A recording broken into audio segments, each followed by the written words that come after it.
Welcome to our tutorial on the Fifth Third Bank app.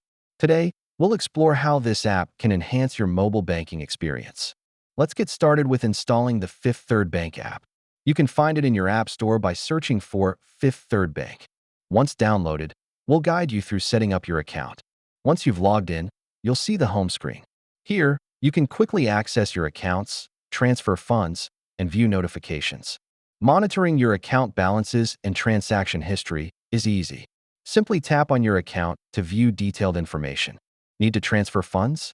Simply select the transfer option. For mobile deposits, just follow the easy steps to snap a picture of your check. With the Fifth Third Bank app, you can set up bill payments and alerts to stay on top of your finances. Let's walk through that now. Utilize built-in budgeting tools to track your spending.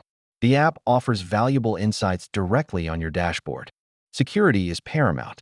The app features advanced security measures. Always enable two-factor authentication for added safety. If you encounter issues, the app has a built-in troubleshooting section addressing common FAQs for your convenience. Thank you for joining us. We encourage you to explore and utilize all the features of the Fifth Third Bank app for seamless banking.